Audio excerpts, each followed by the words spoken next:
अस्सलामुअलैकुम स्टूडेंट्स। इस video lesson में हम कॉस्ट एंड मैनेजमेंट अकाउंटिंग के पास्ट पेपर्स का एक क्वेश्चन डिस्कस कर रहे हैं और ये क्वेश्चन है लर्निंग कर्व के टॉपिक का। तो आए इस क्वेश्चन को डिस्कस करते हैं, सॉल्व करते हैं और इसको समझते हैं। अगर हम सवाल पढ़ते हैं तो सवाल में लिखा हुआ है Ahmed manufacturing company AMC has received an order to supply 200 units of a machine for rupees 120,000 each। Company के पास एक ऑर्डर आया है, वो ऑर्डर 200 यूनिट्स का है, 200 मशीन्स का है और 1,20,000 रुपये की एक मशीन की सेलिंग प्राइस है जिस पर मैं इस मशीन को बेचूंगा। The estimated cost of producing the first machine is as follows. ये पहले मशीन की इंफॉर्मेशन आपको दी हुई है। पहली मशीन कितने में बिकेगी, कितने में बनेगी, कितने रुपए की पड़ेगी, क्या उस पर कॉस्ट लगेगी, उसके बारे में हमारे पास इंफॉर्मेशन है। सो मटेरियल लगेगा 40,000, लेबर 20,000 और ओवरहेड्स जो है वो लेबर की कॉस्ट का 120% है तो 24,000 है और 84,000 टोटल कॉस्ट है। अच्छा, ये पहली मशीन बनाने के लिए जो नंबर ऑफ़ आवर्स लग रहे हैं वो 40 हैं और मैं पर आवर जो लेबर को पेमेंट कर रहा हूँ वो 500 के हिसाब से बनती है। ठीक है जी, ये पहले यूनिट की हमें इंफॉर्मेशन दी हुई है कि पहला यूनिट कितने में बनेगा। फिर सवाल कहता है the labour hours will be subject to a 90% learning curve, however the impact of learning curve will stop after the 20th machine. हम लर्निंग कर्व के कॉन्सेप्ट से फेमिलियर हैं। लेबर जब हर अगला यूनिट बनाएगा तो कम टाइम लेगा, लेकिन एक वक्त ऐसा आता है जहाँ पर लेबर की लर्निंग रुक जाती है। इस सवाल में यही कहा गया है कि जब 20 मशीन्स बन जाएंगी लेबर की, उसके बाद लर्निंग नहीं होगी, यानी कि 20th मशीन तक तो लर्निंग हो रही होगी और हर अगला यूनिट कम टाइम में बन रहा होगा। उसके बाद जितने भी यूनिट्स बनाए जाएंगे, जितना टाइम 20th मशीन को बनने में लगेगा, आने वाले सारे यूनिट्स को बनने में उतना ही टाइम लग रहा होगा। AMC's HR department has identified a training program that is expected to prolong the learning curve effect to the 25th machine। जो हमारी कंपनी का ह्यूमन रिसोर्स HR डिपार्टमेंट है वो कह रहा है कि क्यों ना हम लेबर की ट्रेनिंग करवाएं और इस ट्रेनिंग के नतीजे में होगा ये कि लेबर जो है जो 20 यूनिट तक लर्निंग लेकर जा रहा था और उसके बाद कांस्टेंट हो जाती थी टाइम नंबर ऑफ़ आवर्स, वो 25th तक लेबर की लर्निंग हो रही होगी और अगर 25th तक लेबर की लर्निंग हो रही होगी तो मज़ीद कम टाइम लग रहा होगा और फिर 25th यूनिट पर जितना टाइम लगा है आगे आने वाले सारे यूनिट्स को उतना ही टाइम लगेगा। Moreover the training will reduce material wastage, thereby reducing the overall material cost by 1%। The training will cost ₹350,000। Training का एक और फ़ायदा ये भी होगा कि मटेरियल की जो कॉस्ट है वो 1% से कम हो जाएगी, लेकिन इस ट्रेनिंग को प्रोवाइड करने के लिए 3.5 लाख रुपए का खर्चा हो रहा है। रिक्वायर्ड, सवाल की रिक्वायरमेंट क्या है? Determine whether the training identified by HR department would be financially beneficial for this order. क्या इस स्पेसिफिक ऑर्डर के लिए मैं ट्रेनिंग करवा कर प्रोडक्शन करवाऊँ या ट्रेनिंग करवाए बगैर प्रोडक्शन करवाऊँ, ये आपसे सवाल पूछा जा रहा है। क्या ये फाइनेंशियली मेरे लिए बेनिफिशियल है कि मैं ट्रेनिंग करवा कर और फिर प्रोडक्शन करूं या ट्रेनिंग करवाए बगैर प्रोडक्शन करूं? 8 मार्क्स का सवाल है और एक चीज़ लिखी हुई है the value of learning curve factor for 90% learning curve effect is -0.152। ये आपके पास जो AX पावर B जो आपका लर्निंग कर्व का फॉर्मूला होता है उसमें जो B की वैल्यू है वो आपको दी हुई है। इफेक्टिवली आपका जो लर्निंग कर्व का एक बेसिक फॉर्मूला है वो है y = AX पावर B, ठीक है ना। और ये जो -0.152 है ये B की वैल्यू है, ठीक है। ये लर्निंग कोएफिशिएंट भी कहलाता है। log LR अपॉन log 2 से कैलकुलेट भी कर सकते हो आप। अगर आप log 0.9 डिवाइडेड बाई log 2 करोगे 90% का लर्निंग का रेट है। ये फॉर्मूला हमें पता है, इस फॉर्मूले की डिस्कशन पर हम नहीं जा रहे हैं, हम सवाल सॉल्व कर रहे हैं। इसमें y हमें एवरेज टाइम बताता है, a पहले यूनिट का टाइम होता है, x नंबर ऑफ़ यूनिट्स होते हैं और b जो है वो लर्निंग कोएफिशिएंट होता है। ये हमने बेसिक लेक्चर्स में, कॉन्सेप्चुअल अंडरस्टैंडिंग वाले लेक्चर्स में कवर करा है। अच्छा, इस सवाल को सॉल्व कैसे करेंगे? हम पहले देखेंगे कि अगर हम ट्रेनिंग नहीं करवाते तो हमारे खर्चे कितने हैं। फिर हम देखेंगे अगर हम ट्रेनिंग करवा कर प्रोडक्शन करें तो हमारे खर्चे कितने हैं। फिर हम ये देखेंगे कि ट्रेनिंग करवाने से खर्चों में कितनी कमी आ रही है, यानी कि अगर मैं ट्रेनिंग करवाता हूँ तो ट्रेनिंग करवा कर खर्चों में कितनी कमी आ रही है और उस ट्रेनिंग की कॉस्ट कितनी है, इससे कंपैरिजन करेंगे। अब जब मैं इसको सॉल्व करूँगा तो आहिस्ता आहिस्ता चीज़ें मज़ीद क्लियर होंगी। Let's start solving the question. देखिए, अगर मैं ट्रेनिंग नहीं करवाता तो 20th यूनिट तक लर्निंग चल रही होगी, 20th यूनिट पर लर्निंग स्टॉप हो जाएगी और 20th यूनिट पर जितना भी टाइम लगा है आगे आने वाले सारे यूनिट्स पर वही टाइम लगेगा। सो सबसे पहले मैं मालूम करता हूँ कि 20 यूनिट्स को अगर 20 यूनिट्स बनाने हो तो कितना टाइम लग रहा है। सो 20 यूनिट्स का टाइम कैसे आएगा, मैं यहाँ पर वर्किंग करता हूँ। ए हमारा क्या होगा, ए हमारा होगा 40। सर ए 40 क्यों होगा, ए होता है time for the first unit. So हम लिख देते हैं 40, A x power B apply कर रहा हूँ पहले मैं, A x power B, A x power B, A पहले यूनिट पे लगने वाला time, X number of units जो कि 20 है, पावर बी यानी कि -0.152। ये ए एक्स पावर बी का फॉर्मूला लगाने से 20 यूनिट्स का एवरेज टाइम आया है, 20 यूनिट्स का एवरेज टाइम आया है। 20 यूनिट्स का टोटल टाइम ढूंढना हो तो इसको 20 से करना पड़ेगा मल्टीप्लाई। सो 40 इंटू 20 की पावर -0.152 इंटू 20, ये बन जाता है हमारा 507.38। ठीक है जी, 507.38। अच्छा, 19 मशीन्स बनाने का क्या टाइम होगा। 19 मशीन्स के लिए again a x power b into number of units. 19 के लिए अगेन मैंने ए एक्स पावर बी वाला फॉर्मूला लगाया, 40 इंटू 19 की पावर -0.152। इससे हमारे पास 19 यूनिट्स का एवरेज टाइम आया, उसको 19 से मल्टीप्लाई किया, 19 यूनिट्स का टोटल टाइम आएगा। 40 इंटू 19 पावर -0.152 इंटू 19, यह आ जाता है हमारे पास 485.78, 485.78।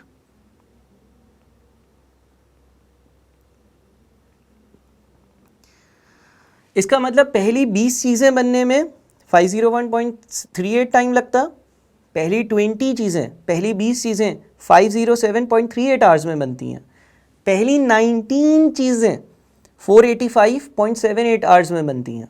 पहली 20 चीज़ों का मतलब यह है कि यूनिट 1, यूनिट 2, यूनिट 3, यूनिट 4, 5, 6, 7, 8, 9, 10, पहली 20 चीज़ें, उसमें से पहली 19 चीज़ों को बनने का जो वक्त है वो मैं हटा रहा हूँ, तो 20वीं चीज़ कितने में बनी होगी ये मुझे पता चल जाएगा।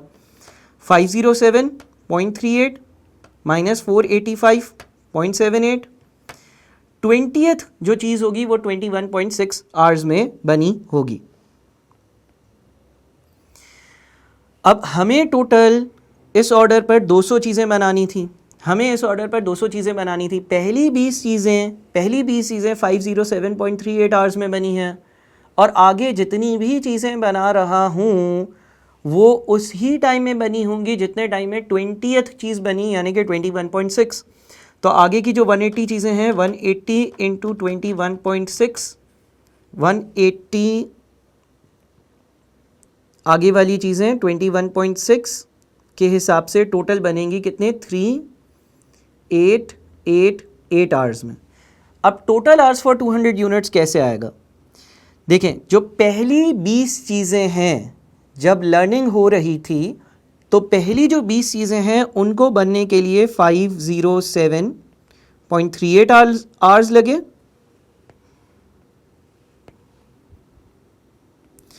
और उसके बाद यूनिट नंबर 21 से 200, यूनिट नंबर 21 से यूनिट नंबर 200 यानी कि अगली जो 180 चीज़ें थी वो 3888 आवर्स में बनी। सो 3888 प्लस 507.38, ये टोटल आपका बनता है 4395.38, 4395.38, 4395.38 8 आवर्स। इसमें हमारे 200 यूनिट्स मुकम्मल तौर पर बन रहे हैं। हम वो केस कर रहे हैं जिसमें हमने लेबर की ट्रेनिंग नहीं करवाई, इसीलिए लर्निंग 20 यूनिट्स पर रुक गई थी। अच्छा, अब हम कॉस्ट ऑफ लेबर कैलकुलेट कर लेते हैं। लेबर को 1 घंटे के कितने देना है? 500।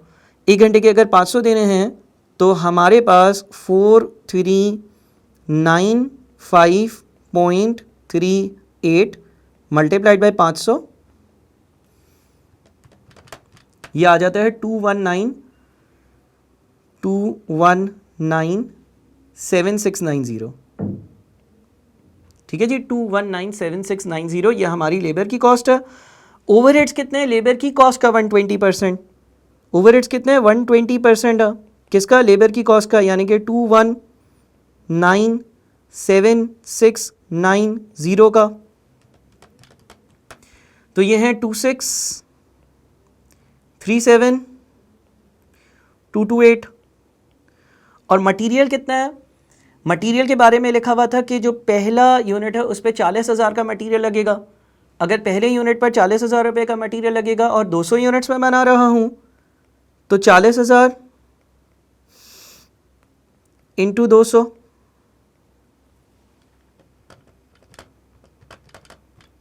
यह आ रहा है 8 मिलियन।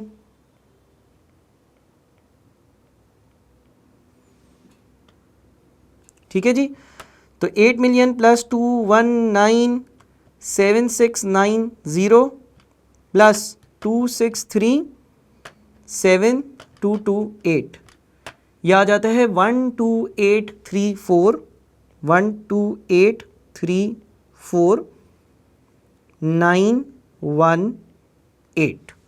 ठीक है जी। विदाउट ट्रेनिंग जो खर्चा है वो मेरे सामने आ गया 12834,918। अब हम ये देखते हैं कि लेबर की जब ट्रेनिंग करवाएंगे तो उस केस में क्या होगा। हमने अभी तो विदाउट ट्रेनिंग अपनी टोटल कॉस्ट कैलकुलेट करी। अगर हम ट्रेनिंग नहीं करवाते तो जो खर्चा बनेगा वो मैंने यहाँ पर लिख लिया, ये टोटल कॉस्ट है। अब अगर हम ट्रेनिंग करवाते हैं तो ट्रेनिंग का फ़ायदा ये था कि मेरी लर्निंग जो है वो 25 यूनिट्स तक जाएगी। अगर 25 यूनिट्स तक जाएगी तो पहले 25 यूनिट्स बनाने के लिए कितना टाइम लगेगा, ये यहाँ पे कैलकुलेट कर लेते हैं। ए x power B, A x power B से एवरेज टाइम आया 25 यूनिट्स का, इसको 25 से करेंगे multiply. 40 into 25 power negative 0.152 into 25, यह आ जाता है 613.07।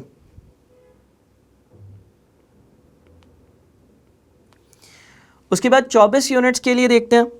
24 यूनिट्स के लिए हम यहाँ पर 24 यूनिट्स की वर्किंग करते हैं। 40 into 24 power negative 0.152 multiplied by 24। 40 into 24 power negative 0.152 into 24, यह आता है 592.21। उसके बाद 613.07 माइनस 592.21, यह आ जाता है 20.86। अच्छा देखें, अब ट्रेनिंग में क्या हुआ, जब मैंने ट्रेनिंग करवाई और ट्रेनिंग करवाने की वजह से मेरी लर्निंग जो है वो फर्दर 25वें यूनिट तक चल रही है, तो अब जितने भी आगे यूनिट्स बनाऊंगा ना, हर यूनिट 20.86 आवर्स में बनेगा। यहाँ पर अगर आप देखते हैं, यहाँ पर 21.6 आवर्स लग रहे थे हर अगले यूनिट को बनने में, यानी कि 200 में से पहले 20 यूनिट्स तो आपने बना लिए, लर्निंग हुई, अब अगले 180 यूनिट जो हैं वो इस हिसाब से बन रहे हैं। जब हमने लेबर की ट्रेनिंग करवाई तो 25वें यूनिट तक लर्निंग चली। अब अगले जितने भी यूनिट्स बनाऊंगा वो 20.86 से बनेंगे, और हमें कितने यूनिट्स बनाने हैं अब आगे? 25 तो बना चुके हैं, 175 और बनाने। 175 इंटू 20.86, 175 इंटू 20.86, यह आ जाता है आपका 3650.5।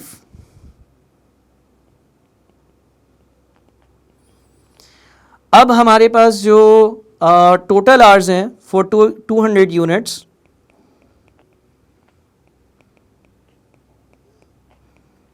या 200 मशीन्स, वो कैसे आएंगे?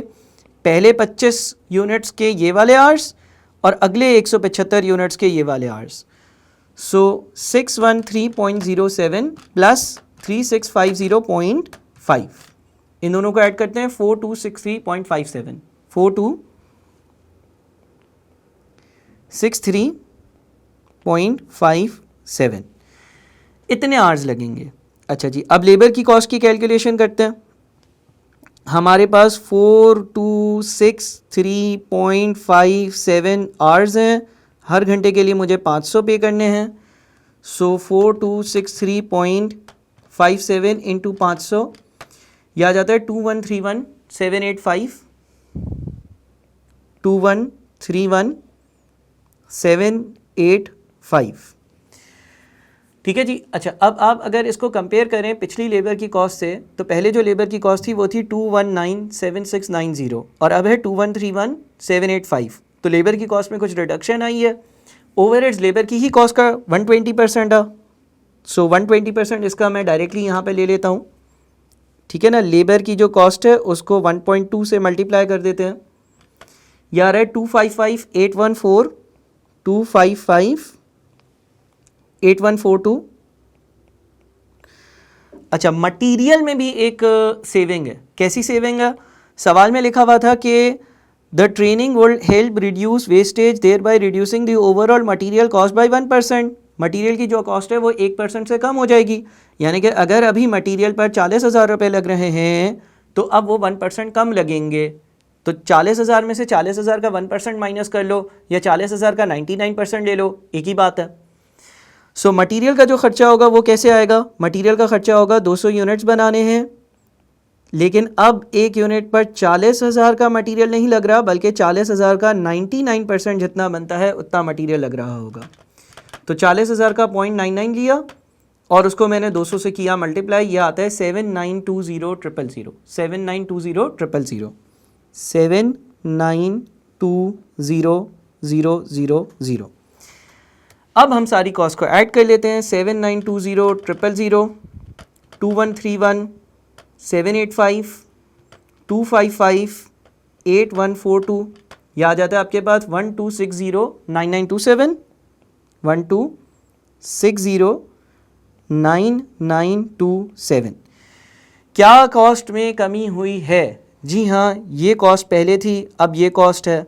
सो रिडक्शन इन कॉस्ट कितनी है पहले तो ये देखते हैं। यानी कि ये अगर ए है, ये अगर बी है, तो आप ए में से बी को करें माइनस 12834918 माइनस 1260,9927, यह आता है 224991। ठीक है जी, 224991, तकरीबन 2.25 लाख की बचत हो रही है हमारे पास कॉस्ट में। लेकिन इसको आप 3.5 लाख की अगर ट्रेनिंग की कॉस्ट से कंपेयर करते हैं तो खर्चा ज़्यादा जा रहा है और बचत कम है। तो हम विदाउट ट्रेनिंग, अगर सिर्फ इस ऑर्डर की बात करते हैं तो विदाउट ट्रेनिंग ज़्यादा बेहतर है। ट्रेनिंग करवाकर 3.5 लाख का खर्चा हो रहा है और 2,24,000 की बचत हो रही है। बहरहाल अगर लॉन्ग टर्म का सवाल पूछता तो शायद ट्रेनिंग अगर रिपीट ऑर्डर्स होते तो बेनिफिशियल होती, बट इस सवाल में हम ये कहेंगे कि विदाउट ट्रेनिंग जाना बेहतर है, क्योंकि इस कॉन्ट्रैक्ट की 3.5 लाख की ट्रेनिंग है, 2,24,000 समथिंग की बचत है। सो हमारी बचत कम है और ट्रेनिंग का खर्चा ज़्यादा है। उम्मीद है कि आपको बात समझ में आई होगी। अगर कभी भी कोई मसला हो तो डिस्कस ज़रूर करिएगा।